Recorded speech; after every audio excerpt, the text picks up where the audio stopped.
Alors comme ça on peut plus rouler en ville en camping-car? Ça vous a peut-être échappé, mais en France, dès 2024, les véhicules les plus polluants, c'est fini dans les zones faibles émissions, les fameuses ZFE. Et attention aux amendes, hein. Bon, nous avec notre vieux camping-car diesel, ça fait belle lurette qu'on est concerné, mais croyez pas qu'en ayant acheté un nouveau camping-car, vous soyez à l'abri, hein. Et oui, parce que ça va vous arriver aussi, et on va vous expliquer pourquoi. Alors pour cette vidéo, les péripotes, on s'est rendu dans plusieurs villes françaises et même en Belgique, pas loin d'ici, pour voir comment ça se passe concrètement. Mais avant, il faut qu'on vous explique ce nom barbare ZFE, ce que ça veut vraiment dire. Bon, rassurez-vous, si vous comprenez pas tout, c'est normal, parce que vous allez le voir, c'est quand même assez compliqué cette histoire. Les ZFE-M, zones de faible émission mobilité, sont des périmètres de circulation restreintes dans les agglomérations visant à limiter l'accès aux véhicules considérés comme les plus polluants. Elles se développent partout en Europe, mais leur mise en place en France a été décidée par la loi d'orientation des mobilités, la loi LOM, en 2019. Quoi qu'on en pense ou qu'on en dise, gardez bien à l'esprit, on a là un véritable enjeu de santé publique. À l'appui, l'étude de Santé publique France qui a établi le lien entre pollution atmosphérique et taux de mortalité. On estime ainsi qu'il y a 40 000 décès par an qui sont dus à la qualité de l'air. Donc merci de garder ça à l'esprit quand vous exercerez votre esprit critique en commentaire, qui est évidemment le bienvenu, et aussi garder à l'esprit qu'on s'attache ici, même si les ZFE concernent tous les automobilistes, à parler plus spécifiquement de ce que ça implique pour les camping-cars et les véhicules de loisirs aménagés VASP, puisque c'est tout simplement la vocation de la chaîne. Les restrictions de circulation s'appuient sur les vignettes critères des véhicules. Ces vignettes classent les véhicules selon leur motorisation et leur niveau de pollution. 5, 4, 3, 2, 1, vignette verte, bingo, et elles sont obligatoires pour rouler dans les ZFE-M. Et ça s'applique évidemment aux camping-cars. Alors actuellement, 11 métropoles en France ont mis en place une zone à faible émission mobilité. Depuis juillet 2023, face aux réticences, aux difficultés de mise en œuvre, à l'inflation, à la nécessité de laisser au territoire le temps de s'organiser, il y a déjà eu un petit rétropédalage. Le gouvernement distingue donc désormais les territoires ZFE où les seuils de pollution sont continuellement dépassés. C'est le cas du Grand Paris, de Lyon, de Strasbourg, d'Aix-Marseille et de Rouen, en rouge sur cette carte. Ces agglomérations ont donc l'obligation de respecter le calendrier de restriction. Et puis il y a en bleu les territoires de vigilance, les agglomérations où les seuils sont dépassés de temps en temps et qui n'ont, à l'heure où nous parlons, pour seule obligation législative que d'exclure les véhicules non classés du périmètre de leur ZFE à horizon 2025, même si ça ne les empêche pas d'avancer pour beaucoup dans le sens du calendrier national. Alors nous, notre cher Swingy, il est critère 5, c'est-à-dire véhicule non grata dans les zones faible émission depuis un moment déjà. Elle est où ta vignette d'ailleurs? Eh ben d'ailleurs on l'a même pas mise parce que si ça se trouve on est même véhicule non classé. Pour le savoir, on a quand même fait le test, donc il suffit pour ça d'aller sur le site officiel certificat-r.gouv.fr, rentrer les caractéristiques de son véhicule, carburant diesel, type de véhicule léger et norme Euro 2 parce qu'on l'a affiché sur la carte grise. Notre camping-car est donc critère 5, ça s'affiche ici. Et alors l'ironie, c'est que pour recevoir cette vignette, il faudra que je paye 3,11 € plus l'affranchissement, c'est-à-dire 3,72 €. Ça fait quand même cher pour savoir que de toute façon, on peut pas circuler dans les ZFE. Mais c'est bien stipulé que c'est obligatoire pour bénéficier de la dérogation aux restrictions des ZFE. Et la nouvelle, c'est que dès janvier 2024, si vous faites partie des véhicules qui sont de norme diesel Euro 3, qui ont normalement apposé une vignette critère 4, donc ce sera à votre tour de rejoindre notre cercle de pestiférés disparus, ceux qui polluent, vous savez, dans les villes.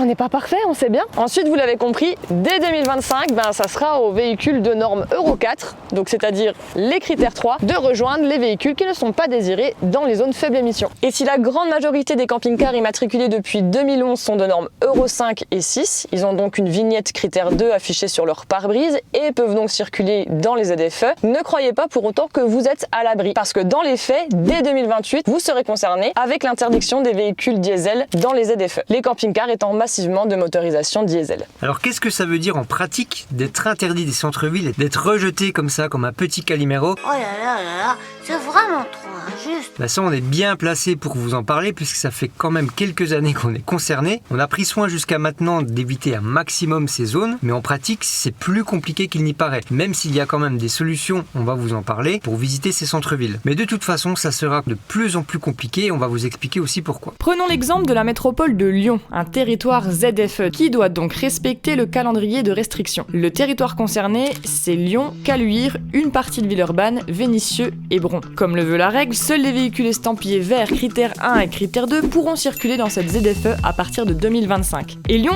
voulait même aller plus loin en interdisant les véhicules critère 2 dès 2026 et en étendant la zone faible émission à d'autres communes. Les mesures ont finalement été reportées ultérieurement, même si de nouveaux axes de circulation ont récemment été inclus dans la ZFE. Bon, on voit bien que dans les faits, la mise en place des ZFE dans les villes, c'est quand même un peu plus compliqué qu'il n'y paraît. Lyon, par exemple, était assez ambitieuse sur le fait d'interdire les véhicules les plus polluants, mais face à la réalité économique et sociale, ils ont dû un peu faire machine arrière. Parce que malgré les aides qu'il y a au niveau du gouvernement, au niveau des collectivités, ça reste toujours une charge importante pour les ménages, tant les professionnels que les particuliers, d'acheter des véhicules dits plus propres aussi rapidement, surtout avec l'inflation et la situation qu'on connaît aujourd'hui en France. Et pour reparler vraiment de la situation des camping-cars, nous dans notre cas, il nous est déjà impossible de venir ici à Lyon avec notre vieux camping-car. Donc quand on vient visiter la ville ou voir des amis ou de la famille, on vient en train. Jusqu'ici, on a pu voyager et se rendre en camping-car dans les grandes villes et les capitales européennes sans trop se poser de questions. On trouvait plutôt facilement des parkings situés au cœur de ville comme à Séville, Grenade, Genève, Édimbourg, Berne, Sarajevo ou encore Bucarest. À minima, on dégotait de quoi stationner en périphérie et en direct des transports en commun, comme à Londres, Moscou, Florence ou encore Ljubljana. On se rappelle bien que la capitale slovène était d'ailleurs la première ville européenne à restreindre la circulation automobile et donner la priorité aux transports en commun, aux cyclistes et aux piétons, dans l'indifférence du reste de l'Europe. Tout récemment, on s'est encore payé le luxe hors Europe de stationner plusieurs jours sur un parking en plein cœur de la capitale géorgienne Tbilissi ou encore dans la mégalopole d'Istanbul en Turquie avec d'autres voyageurs. Et ça, à l'avenir, ce sera plus possible, ou en tout cas beaucoup plus difficile. Alors certains s'en moquent parce que pour eux, visiter les villes en camping-car, c'est pas tellement l'intérêt, ils préfèrent la pleine nature. Mais quand on prend du recul, c'est quand même une liberté qui s'envole. Et oui, visiter une ville, même en camping-car, c'est l'opportunité de tout simplement visiter les lieux emblématiques. Comme ici, on est à Lille, on a fait la place du Beffroi, la Grand Place, la Vieille Bourse, le vieux Lille, en fait tous ces monuments qui font une ville, aussi pouvoir s'imprégner de l'ambiance, des estaminets, des restaurants, des lieux de vie quotidienne. Et profiter des animations et des événements qu'on a pris de la hauteur pour vous faire découvrir le marché de Noël, c'est magnifique mais ça donne un peu le vertige. Pauline n'est pas rassurée aussi. Ah ouais, c'est haut hein. Ouh. On est quand même un peu mieux sur la terre ferme, on va pas se le cacher hein.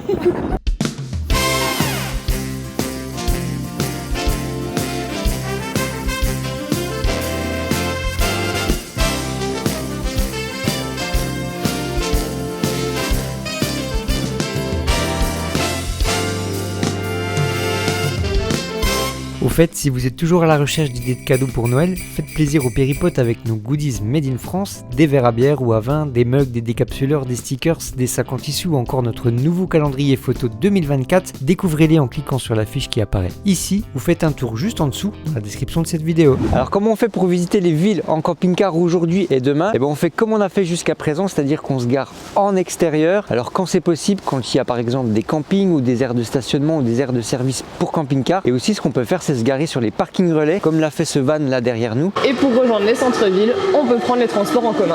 Ou prendre les vélos.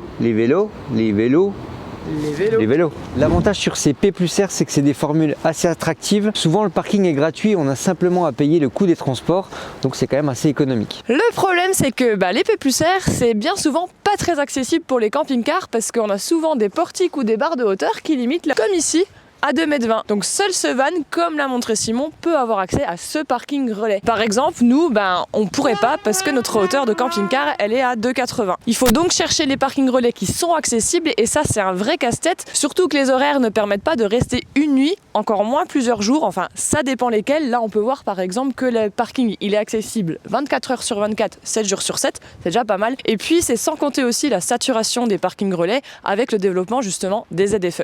Mais ça change pas le fait que avec Swingy, on pourra pas y aller. On n'a qu'à se garer devant et puis on y va à pied. Quand on voyage en camping-car, on peut bien chercher à éviter ces zones interdites, mais une simple erreur d'inattention suffit à se retrouver au mauvais endroit, au mauvais moment. La preuve. Alors ça nous est arrivé à Grenoble, territoire de vigilance donc. Elle a donc pas l'obligation d'appliquer les directives gouvernementales, mais elle applique quand même le calendrier de restriction. Et tout ça, ça nous est arrivé en suivant le GPS, qui avait eu pourtant une bonne idée à la base, c'est-à-dire de nous faire éviter les bouchons de Grenoble, mais on atterrit dans cette ZFE sans s'en rendre compte. À l'insu de notre plein gré, tu veux dire? Oui, comme ça, de façon anodine. Totalement au hasard. On a été pris au dépourvu. Une fois arrivé à l'intérieur, difficile d'en sortir, il y avait à la clé un risque d'amende, 68 € et 135 € pour les poids lourds même. Alors nous, on n'a pas été verbalisés parce que c'était en 2021 et c'était encore une phase pédagogique. Mais avec le déploiement de la vidéo-verbalisation en France, comme c'est le cas actuellement en Belgique, on va le voir un petit peu tout à l'heure, eh bien ça sera difficile d'échapper à ces amendes à l'avenir. Alors l'autre problématique, c'est l'extension de ces ZFE. Parce que vous vous dites peut-être jusqu'à maintenant, on va être tranquille, il suffit simplement d'éviter ces 11 agglomérations qui sont concernées par ces ZFE, mais non, parce que d'ici 2025, il y aura encore 43 autres agglomérations de plus de 150 000 habitants qui devront également instaurer une ZFE, et entre nous, 2025, c'est demain. Ça pourrait multiplier, vous l'imaginez, les territoires où il serait impossible d'aller en camping-car. Donc c'est le cas par exemple de Brest, Bayonne, Tours, Bordeaux, Dijon, Limoges, et également de la métropole lilloise, où on est actuellement, avec mon petit chapeau sur la tête. D'ailleurs, dites-nous en commentaire si vous avez reconnu précisément où on est. À côté des pigeons. Ce sera donc de nouvelles restrictions et il faudra faire avec. Et encore une fois, c'est pas simple, car les règles de circulation et les conditions d'accès ne seront pas les mêmes de partout. Donc ça sème la confusion dans les esprits et ça aide pas à la compréhension. La preuve, déjà aujourd'hui, pour reprendre nos exemples, Grenoble est un territoire donc de vigilance et a une ZFE qui est non permanente, c'est-à-dire qu'elle est active du lundi au vendredi seulement, de 7h à 19h. C'est un peu numéro vert, pardon. Appelez le 02 25 si vous êtes critère 4. Si vous êtes critère 5 et complètement désespéré, appelez-nous au 02 04, prix d'un appel local facturé 25 € la minute. Et elle exclut les principales voies de circulation rapide qui passent même à l'intérieur de cette ZFE. En plus, elle prévoit une dérogation sur demande en ligne pour les véhicules de loisirs. Et il existe aussi un pass de 12 jours par an pour les passages, disons, occasionnels. A l'inverse, Lyon, qui est donc vraiment un territoire ZFE, c'est beaucoup plus restrictif, c'est-à-dire qu'aucune dérogation n'est prévue pour les véhicules VASP, les véhicules de loisirs. Il y a juste un pass petit rouleur qui est de 52 passages par an et les camping-caristes peuvent aussi en faire la demande. Et ça se complique encore pour les autres agglomérations. Accrochez-vous bien, on va tenter de résumer. Dans les 11 ZFE, il y a celle avec une dérogation temporaire ou un pass à demander en ligne pour les VASP, c'est le cas de Grenoble, Strasbourg et donc Lyon. Celle où la dérogation fonctionne sur simple présentation de la carte grise comme Rouen, Montpellier, Toulouse et Reims. Pour combien de temps encore? Ça c'est une bonne question. Et puis il y a des agglos qui n'ont pas encore pris de dispositions claires pour les véhicules de loisirs, Aix-Marseille, Nice ou encore Saint-Étienne. Et pour le Grand Paris au moins c'est clair, les vieux camping-cars sont interdits. Le texte entrevoit une dérogation pour les véhicules immatriculés VASP à l'exception des autocaravanes.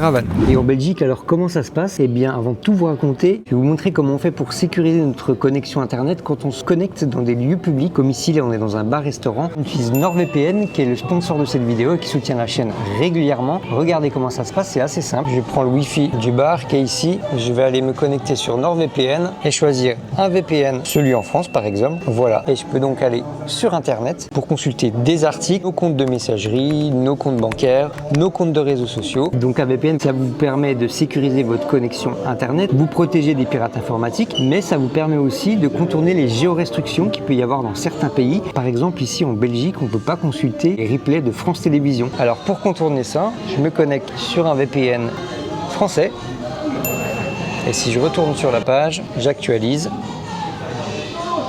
Et là, j'ai accès au replay. Si ça vous intéresse, vous pouvez tester NordVPN 30 jours satisfait ou remboursé. Et avec le lien qui est dans la description de cette vidéo, juste en dessous, vous aurez une grosse réduction qui s'affiche ici sur l'abonnement de 2 ans. N'hésitez pas à aller faire un tour, ça soutient nos péripéties. Et on reprend avec nos aventures en Belgique.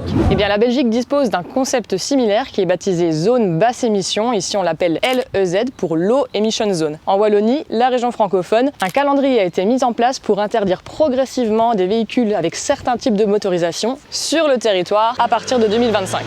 À l'heure actuelle, Bruxelles, Anvers et Gand ont instauré des Low Emission Zones, les LEZ. Pour savoir si son véhicule est concerné par les restrictions de circulation, des outils en ligne sont à disposition. Et ce sont ces panneaux qui indiquent l'entrée ou la sortie de ces LEZ, enfin en théorie, parce que vous allez voir qu'on s'est fait avoir même pas en camping-car, mais en voiture. Simone. Et il vaut mieux ne pas prendre ça à la légère parce que ces zones, elles sont équipées de caméras. Il y en a une juste ici, là, au-dessus de nous. Elles reconnaissent les plaques d'immatriculation qui sont en non-conformité. Elles verbalisent avec des amendes qui vont de 150 € jusqu'à 350 €.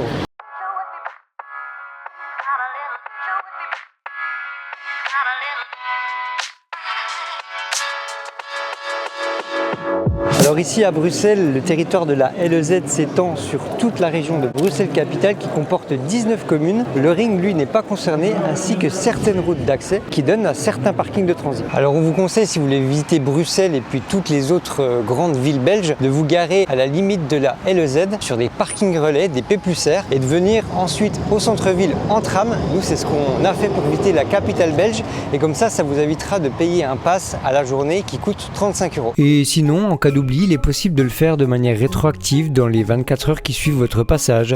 C'est ce qu'on a dû faire malheureusement parce qu'on était bien stationné à l'extérieur de la ZFE, mais en repartant, on a mis l'application Waze qui nous a fait faire un détour et nous a guidés à l'extérieur de la zone autorisée. On est rentré dans la zone basse émission de Bruxelles. C'est l'application Google Maps qui nous a signalé ça. Et du coup, on a dû quand même payer le pass à 35 €.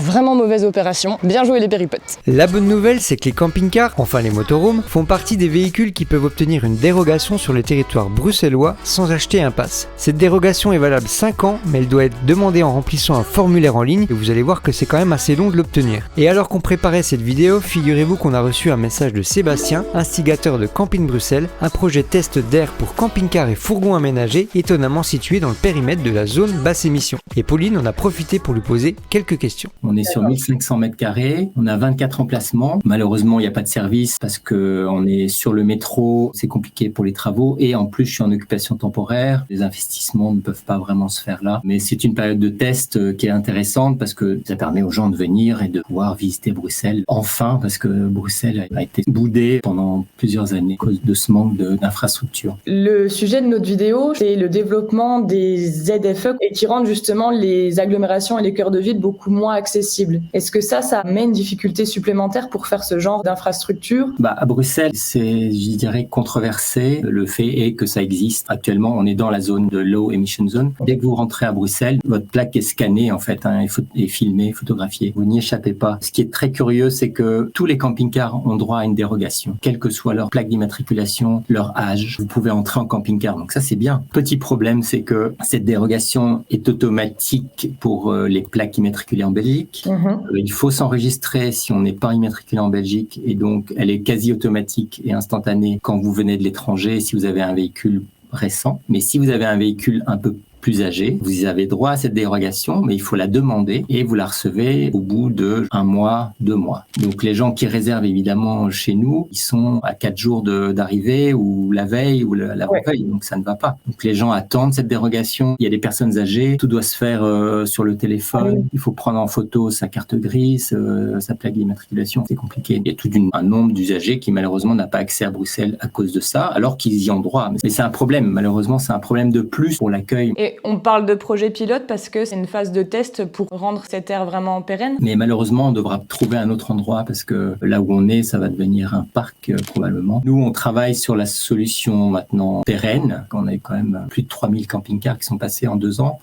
7800 personnes. Est-ce que la région est intéressée pour travailler sur un projet en collaboration pour ouvrir une aire de stationnement et de service? Comme ça peut exister dans d'autres villes. Oui, voilà. On aimerait bien que ça se développe à l'image d'une capitale comme Bruxelles et même au niveau écologique, on a plein d'idées, même s'ils viennent en véhicule à moteur, ils ont un bilan carbone bien moindre que ceux qui viennent visiter Bruxelles en avion pour un week-end, quoi. On espère que cette aire de service aura quand même de beaux jours devant elle et que vous trouverez un terrain, parce que nous, on adore Bruxelles. Vous êtes bienvenus. Alors on est ici dans la magnifique gare de la ville d'Anvers. On ne sait pas si vous l'avez déjà visité, mais c'est superbe. Donc on est toujours en Belgique, côté Flandre, et ici, à notre connaissance, comme dans la ville de Gand d'ailleurs, il n'y a pas de dérogation pour les camping-cars qui ne sont pas aux normes anti-pollution.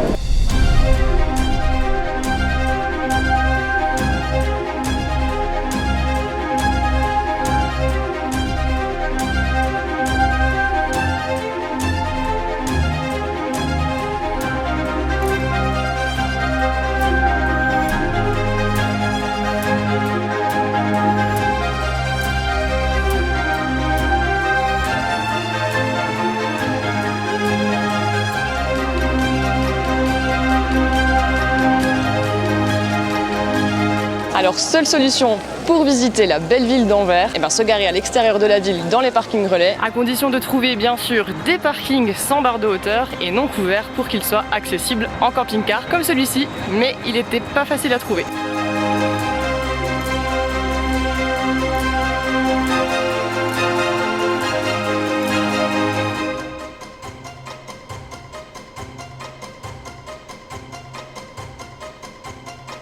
Bon alors les péripotes, est-ce que vous aussi vous allez être interdit d'accès en centre-ville en camping-car? Eh bien oui, non, peut-être, ça dépend, enfin on est un peu perdu avec cette histoire. ça pose encore beaucoup de questions. Comment on va composer avec toutes ces différences? Que se passe-t-il après ces dérogations qui sont indiquées comme temporaires? Y aura-t-il toujours un pass si on ne peut pas faire autrement? Je suis pas sûr que tu vas avoir assez de doigts. Comment feront les propriétaires qui habitent dans ces ZFE? Ça, on a lu très peu de choses sur le sujet. Ne faudrait-il pas justement harmoniser les règles européennes, ne serait-ce que pour les camping-cars? Ça serait sympa. Eh oui, ce serait sympa l'Europe. Y aura-t-il assez justement de solutions, d'alternatives proposées pour se garer à l'extérieur de ces ZFE? Est-ce qu'on va pas finir par revenir en arrière sur ces ZFE comme on l'observe dans certaines régions allemandes?